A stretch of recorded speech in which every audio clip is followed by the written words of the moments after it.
Boa noite a todos, que a paz de Jesus esteja com todos nós. O nosso final de semana, como já foi falado pela nossa irmã Maria do Rosário, nossa casa foi abençoada com o seminário, a cura da ansiedade, da fobia, e ontem quem pôde estar até o final sentiu-se envolvido numa energia muito fraterna, muito amorosa, que encheu os corações de todo mundo que estava aqui presente. E nessa mesma vibração, nesta mesma energia dos nossos mentores espirituais, vamos hoje falar do capítulo 10, do item 1 ao 6 do Evangelho segundo o Espiritismo. Bem-aventurados os misericordiosos. Quando a gente fala de misericordiosos, é importante entender o conceito, a etimologia da palavra, onde nós buscamos o dicionário. Miséria significa compaixão, estar, sentir no lugar do outro. E o cordia deriva do latim cordis, que é coração.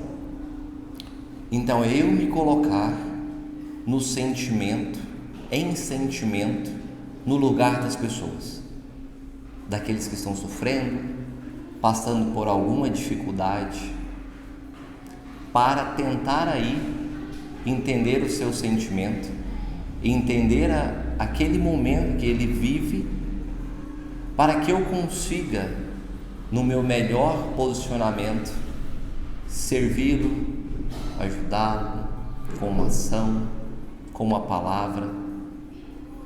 Porque se a gente coloca de uma posição distante, até fria, a gente não consegue acessar aquele sentimento ou aquele coração.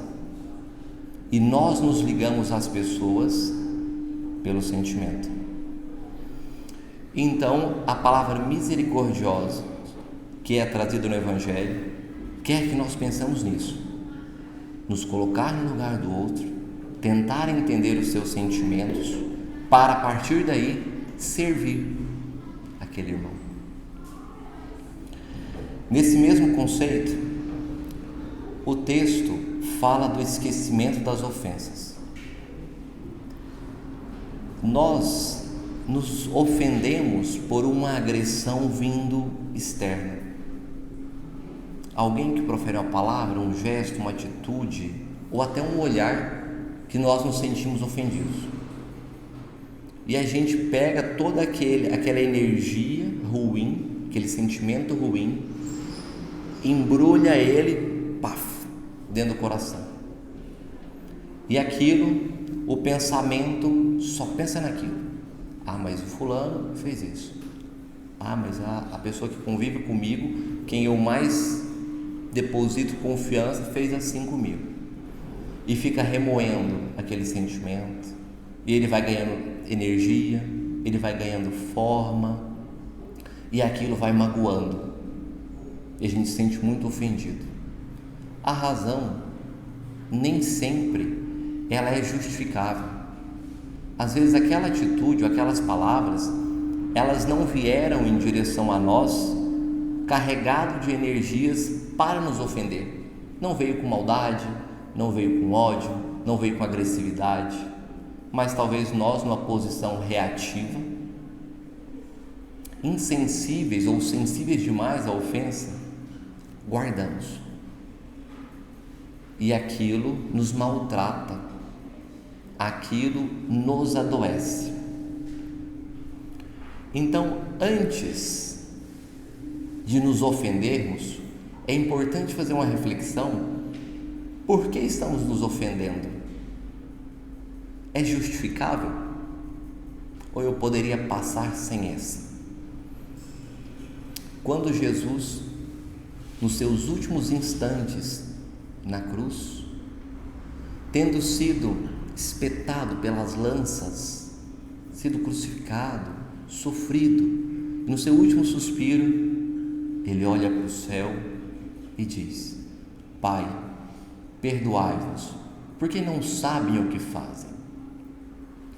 Então Jesus, na sua grandeza, se coloca acima de todas as ofensas e nos convida com esse exemplo a fazer o mesmo. Da mesma forma que nós estamos em casa com crianças, ou na evangelização, aqui na casa espírita, e uma criança vem para a gente, aqui na evangelização, e diz: tio, o senhor é feio, o senhor não é legal, o senhor é mau. Aí naquele momento, vindo a ofensa de uma criança, talvez proferindo aquelas palavras sem a energia da maldade, só para talvez chamar a atenção, para conquistar alguma coisa, ou porque ela foi contrariada num desejo que foi negado, o evangelizador, o pai, o irmão, o colega, olha para ela e fala: não fala isso, eu não sou feio, eu sou bonito, brinca, ou faz, não, depois a gente fala desse assunto. Lida de uma forma tão tranquila e serena que, se fosse proferida por um adulto, a gente não teria talvez esse mesmo jogo de cintura, essa mesma fraternidade, talvez até essa misericórdia que a gente pode usar. Então, se nós, nos nossos relacionamentos, na nossa convivência, no trabalho, na casa espírita, a gente parar para pensar dessa forma, fica talvez mais simples lidar com as ofensas. Porque se elas chegam para nós e nós não nos ofendemos, não tem uma razão para no futuro existir perdão, porque não é ofensa. Se aquela criança não me ofendeu, se nós, planetários, terrestres, não conseguimos ofender a Jesus naquela época, não há razão do perdão.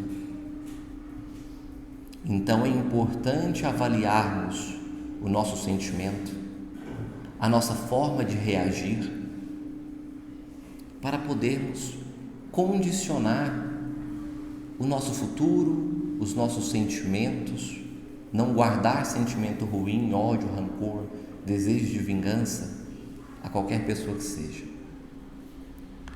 Aquela mesma criança, ou um adulto, ou um familiar, que chega para a gente e diz: ah, você é assim,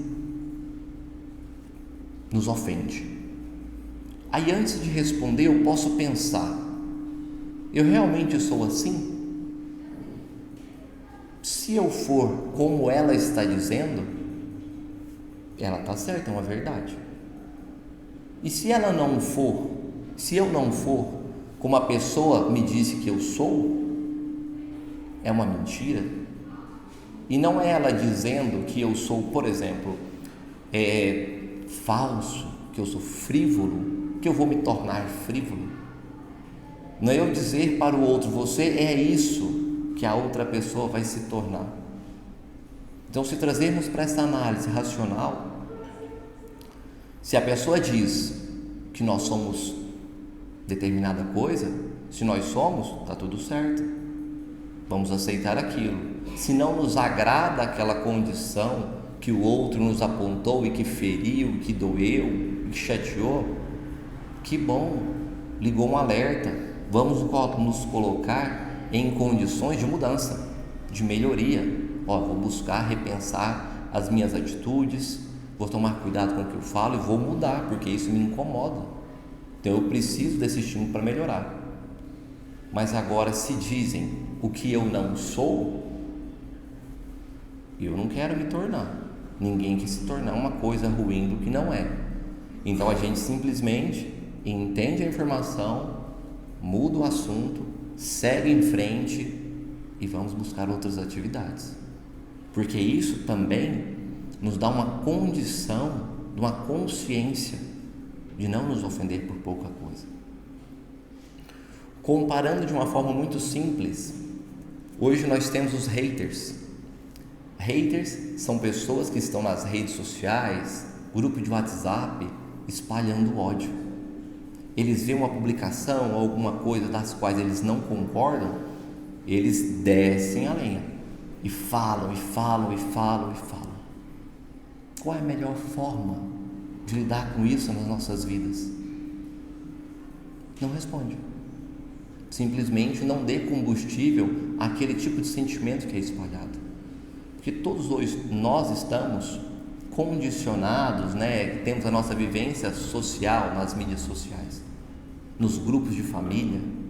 Quantas discussões temos conhecimento que começam em grupo de família, onde o fulano aponta uma opinião que o outro entende que foi uma cutucada, que era para falar daquele assunto que eles viveram lá muitos anos atrás, e vira um problema, e há discussões, e há problema, e até inimizades dentro. Então nós, na nossa visão espírita, nós não precisamos adentrar a essas condições e dar espaço para que simples comentários ou ofensas sejam direcionados e a gente guarde, a gente use isso para que nos faça mal.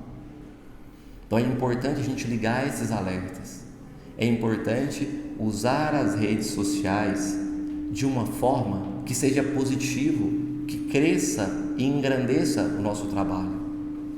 Ontem a Casa Espírita fez a sua primeira transmissão do seminário ao vivo pelo Instagram. Então é uma forma de usar uma ferramenta que contribui.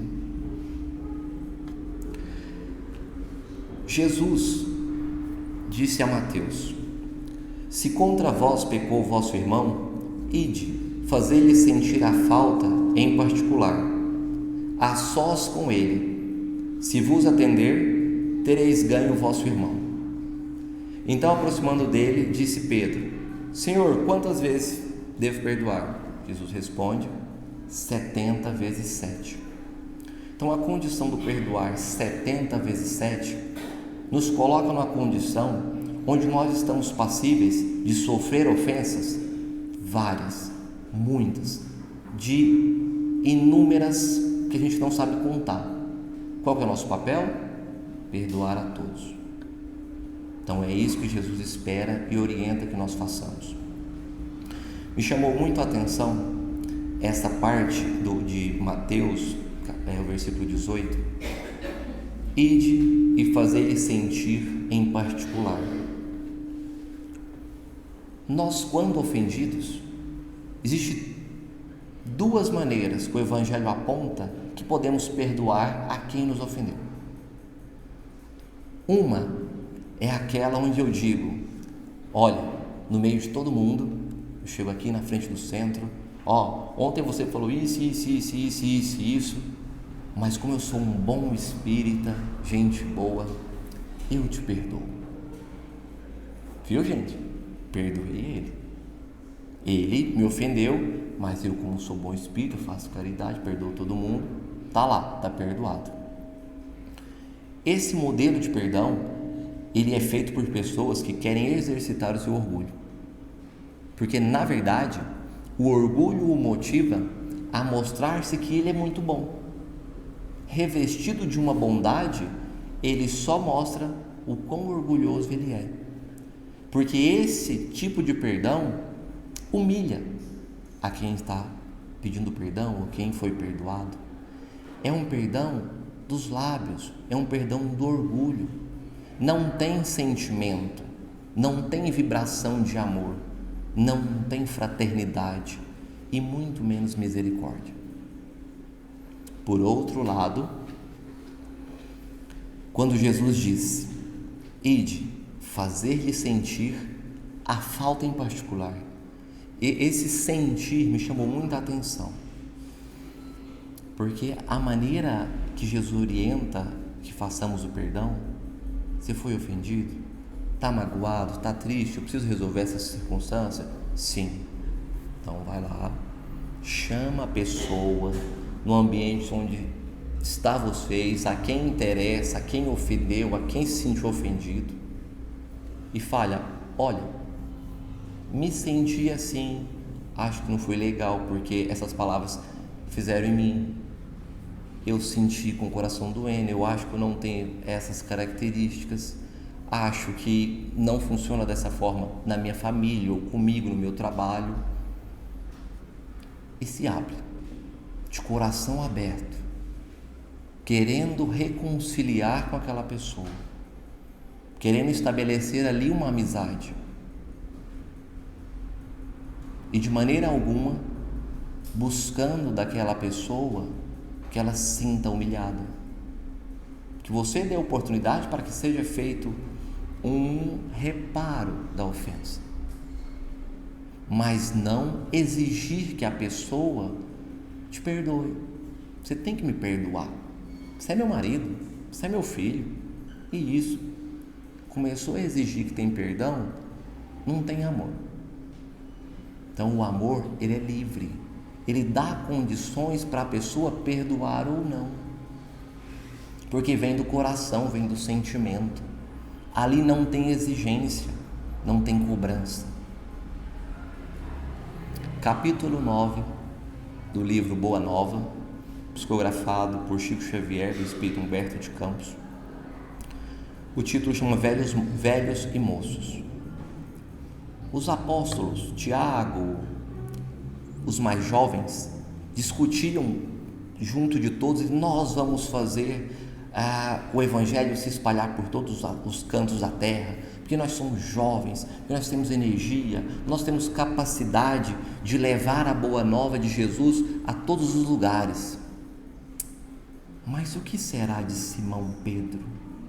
Casado, é o chefe da família, já está velho, cansado. E essas falas, nesse contexto, se repetiu algumas vezes, próximo, junto dos apóstolos, e o Simão escutava. E aquilo Simão foi lidando com aquilo, o coração foi apertando, foi incomodando ele procurou Jesus. Senhor, quero abrir meu coração e eu estou sentindo que eu já não posso mais contribuir com a tua obra, porque os apóstolos entendem que é mais jovem, que é isso. E ele estava muito chateado, porque ele se sentiu inútil, sentiu que não podia dar continuidade pela sua idade. Jesus, na sua inteligência, no seu amor grandioso, o envolveu num abraço e disse: Simão, o que será do trabalho da divulgação da Boa Nova para os jovens que a farão no futuro, se não houver esse trabalho que nós estamos fazendo agora? Se assim a idade for tão importante, o que se dirá do Pai, que é o Criador de todas as coisas? Que idade ele tem? Não faz sentido, que a idade pouco importa, mas o que importa é a construção do reino de Deus em nossos corações e as nossas obras. É dado a cada um, no seu momento de vida, na condição que você tem hoje, fazer aquilo que lhe é compatível. Simão, vá, orienta os jovens pela tua experiência, pela tua bondade, e reconcilia. Simão, em um outro momento, não indo diretamente, mas numa oportunidade que ele encontra Tiago à beira do lago, falando a outros jovens e repetindo aquela mensagem que os jovens fariam muita coisa e que os velhos já não conseguiriam fazer mais tanto. Ele espera terminar, procura Tiago, convida para um espaço onde só está os dois e fala para o Tiago: Tiago, você acha que a idade é tão importante? Repete algumas palavras de Jesus sobre a idade do nosso Criador. Explica e orienta o Tiago sobre a questão do trabalho que cada um faz no momento que lhe é oportuno, pelas condições que tem, e que a verdadeira construção se faz dentro dos corações e não na expansão rápida e imediata do reino de Deus para os lugares. Tiago entende a mensagem. E quando ele entende, diz para Simão que entendeu a mensagem, olha nos olhos. Naquele exato momento que ele olha, Simão o abraça, para que ele não tivesse tempo de justificar nenhuma palavra, porque havia dito aquelas ofensas sobre a idade. Então Simão o abraça, o envolve num abraço afetuoso e se despede e vai embora. Então Simão executou exatamente como Jesus lhe disse. Foi em busca do perdão, perdoou a ofensa, não humilhou, orientou, não foi atrás de justificativas. Então é esse um exemplo da Boa Nova. No outro item do Evangelho, ele diz reconciliar com os inimigos. Jesus disse que nós devemos reconciliar com os nossos inimigos enquanto estamos juntos e caminhando juntos no mesmo caminho, porque a hora que os caminhos mudam, torna-se um pouco mais difícil reconciliar. Grande parte das obsessões e possessões são casos de não perdão, onde um está no plano espiritual e o outro está encarnado. E existe um sentimento que não foi tratado. E existe a obsessão e a possessão. Então, antes que aconteça conosco, mais uma vez, vamos ser honestos com nós espíritas, reconcilia os adversários.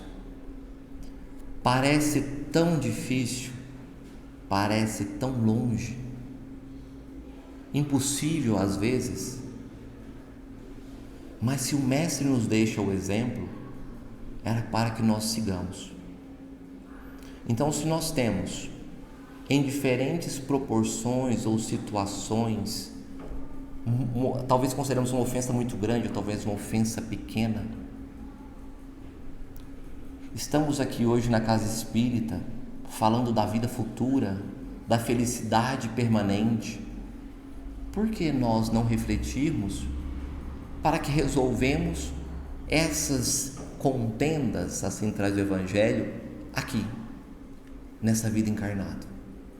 Para que esperar ou eu ou meu inimigo desencarnar e essa relação se estender por mais muitos anos? A gente pode fazer uma escolha, ou ter razão, ou ser feliz, ou buscar a felicidade futura, seguir os exemplos de Jesus. Então, nessas condições de reconciliar, tem alguém que você, que ofendeu a você, procura, conversa, tenta expor o que você fez, segue o exemplo de Simão, leia o capítulo 9 da Boa Nova para se inspirar, para vibrar amor e procura a pessoa.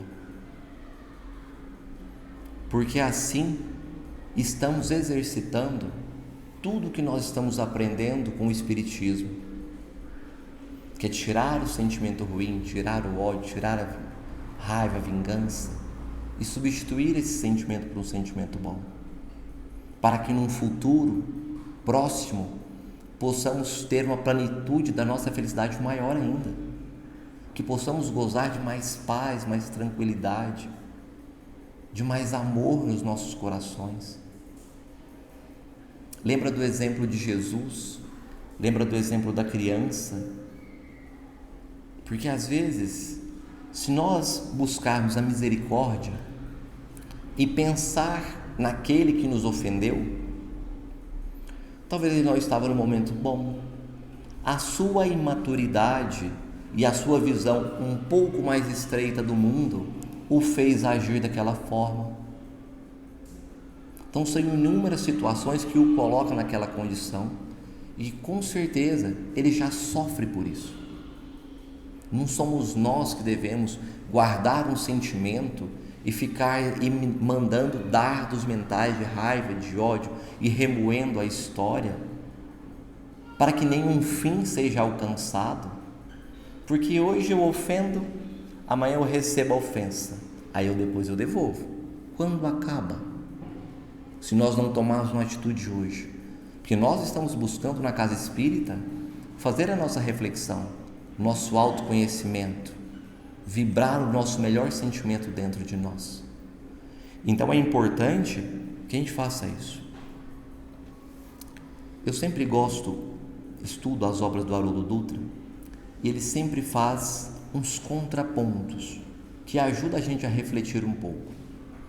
A obra do Evangelho aponta bastante para nós devemos perdoar as pessoas, para que o nosso Pai que está nos céus nos perdoe também. Porque qual é a condição que eu tenho de ser perdoado se eu não perdoo as pessoas?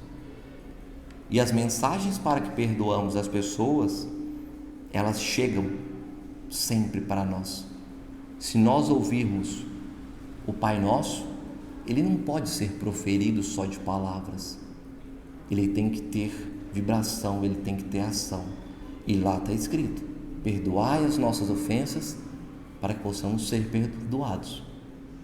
Quando muitos de nós gostamos da oração de São Francisco, que na verdade o nome certo dela é oração da paz, depois vocês pesquisam na internet que vocês vão entender, mas lá está, é perdoando que se é perdoado. Então tudo faz sentido na mensagem que Jesus traz para nós, e depois os outros mensageiros. O contraponto é: nós sempre estamos falando na condição de ofendidos. Agora vamos mudar. E quando eu sou a pessoa que ofende? E quando eu sou o agressor?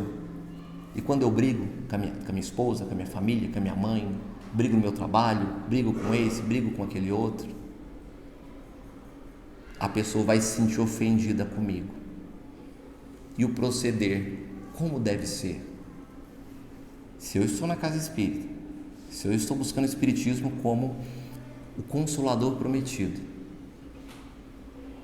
a minha postura deve ser ir atrás e corrigir, porque nós temos consciência, nós vamos reconciliar com os nossos adversários ainda nessa vida, nos esforçarmos para isso, porque às vezes você pode tentar, às vezes você não recebe uma devolutiva do perdão, mas você fazendo esse movimento de ir atrás das pessoas a qual nós temos consciência que nós o ofendemos por qualquer motivo que seja, nós já estamos trabalhando o nosso sentimento, tirando culpa, vergonha, arrependimento, colocando para fora.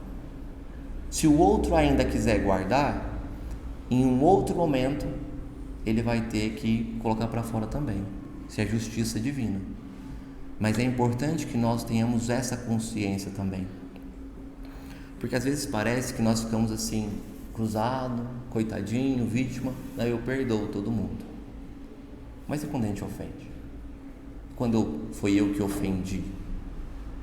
Minha postura deve ser ir atrás, deve ser ir pedir o perdão. A gente não deve ter vergonha, a gente não deve se achar pequeno ou achar que não deve. Somos bem vistos pelo plano espiritual à medida que buscamos reconciliar com os nossos adversários. Não precisa ficar firme, seguro e dizer: eu tenho razão, eu estou certo, eu não dou um passo atrás. Infelizmente a gente escuta: eu dou um boi para entrar na briga e dou uma boiada para não sair. Isso passou, está lá atrás. Nós espíritas vibramos amor, nós seguimos o exemplo de Jesus e devemos buscar cada vez mais abrir esse sentimento, vibrar esse sentimento e buscarmos viver a boa nova todos os dias das nossas ações. Que o Senhor, nosso Deus, abençoe a cada um de nós